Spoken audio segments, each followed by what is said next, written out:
Well, one thing I'm optimistic about is that right now, millions of Americans can't focus on climate change because they can't pay their bills. And if you have a mindset of scarcity and just like hand to mouth, then I come to you and say, hey, the Earth, they'll say, I can't pay my bills. You know, the penguins can wait. By issuing the freedom dividend, we can get everyone's heads up and be able to focus more on bigger problems like climate change, which is existential threat 1A to our way of life. So I'm for carbon fee and dividend, joining the Paris Accords, investing hundreds of billions in a more resilient infrastructure for the spirit of the Green New Deal. The toughest part is that we're only 15% of global emissions, and so even if we go after it big, we're probably just going to lower the rate a little bit. So I would also invest in carbon capture and sequestration and geoengineering measures because, in my mind, unfortunately, like at this point, we either have to expect the worst or start trying to counteract the worst effects. You mentioned geoengineering. I know that certain ways of geoengineering can be kind of dicey in terms of the results that they produce. What sorts of geoengineering would you be in favor of? Well, I really like methods of geoengineering that you can undo without a problem. And the dark part is that we're geoengineering right now. We're geoengineering in the worst way possible, which is just like accidentally and haphazardly. So people are like, oh, you can't mess with it. It's like, are you kidding? Like we're messing with it like in a way that's going to be catastrophic now. So I'll give you an example, and this is going to sound sort of science fiction-y, but you all will like it.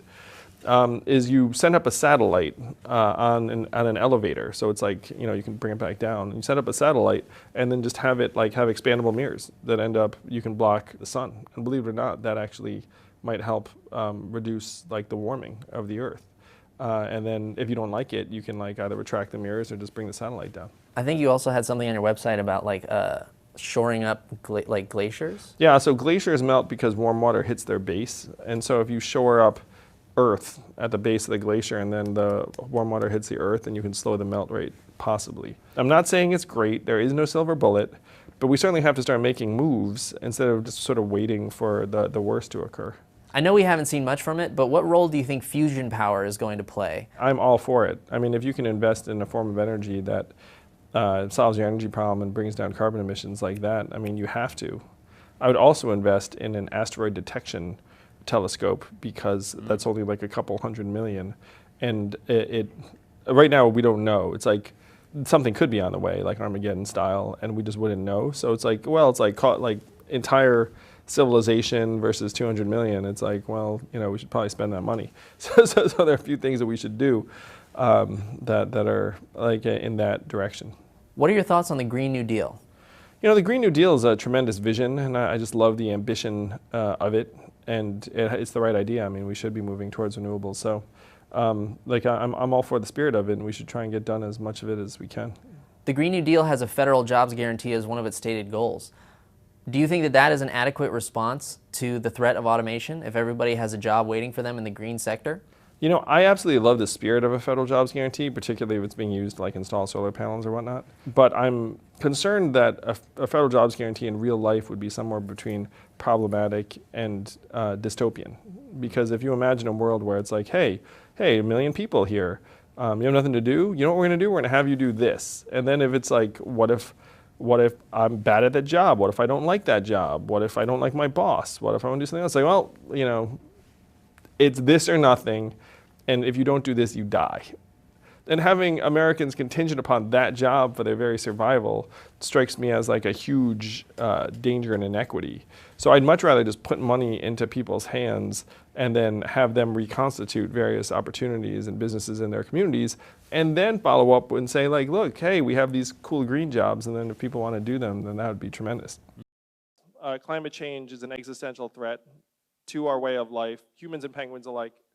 And to the extent I ever suggested that I was not fully committed, then I conveyed the wrong message. Because to me, climate change, you know, I'm a parent, like, and I used to think we were shafting our grandkids. Now I think we're shafting ourselves and our kids. I mean, the last 4 years have been the 4 warmest years in recorded history. You don't need to be a genius or scientist to say, like, climate change is picking up. And you saw the floods here in Iowa and the Midwest. You see the forest fires and the changes around the world. So to the extent that I've said anything about like the fact that in a society where 78% of people are having trouble paying their bills and it's hard to galvanize energy around climate change, I still stand by that.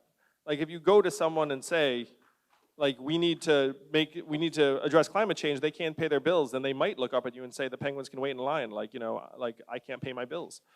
And so what we have to do is we have to get the economic boot off of people's throats.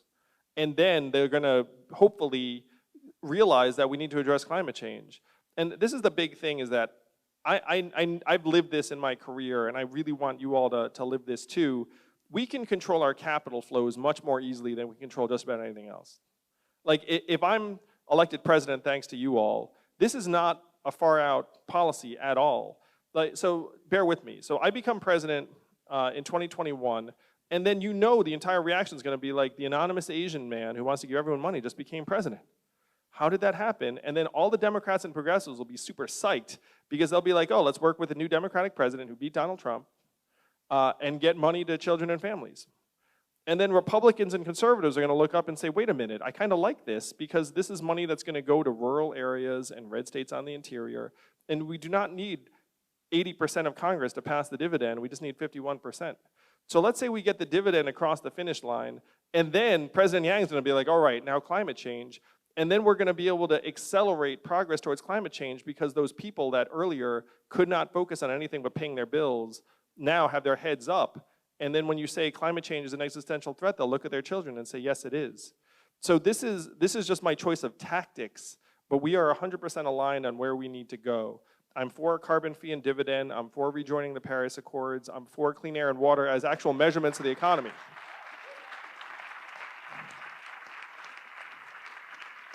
So my description of the people that have this boot on their throats, that's not saying like, I think the penguins can wait. Like what I was saying is like, look, we have to be real. If Americans can't pay their bills, then like that's job number one for them and their families and their kids. But then we can move towards climate change as fast as possible. The brutal truth though is that America only accounts for 15% of global emissions. So even if we go whole hog and move towards renewables as fast as possible, we're probably only going to slow the rate of climate change incrementally, even if we try and lead the world in the same direction. Unfortunately, the stuff that's making you very like depressed and like angry about the future of the global climate, it's happening. Like, you know, and even if we were to adopt very intelligent policies and get our share of global emissions down, the fact is a lot of the world is at a different point in their development cycle, and they're just gonna keep on burning the cheapest forms of energy possible. So we should invest in trying to mitigate the worst effects of climate change because it is probably coming our way regardless of what sort of policies we adopt. I just want to thank you all though for your energy and commitment and passion. Like it's infectious, and you should know I am with you. Like I'm not running around as the climate change candidate, but I am running around as the science candidate. And if you believe in science, you know climate change is a major, major threat.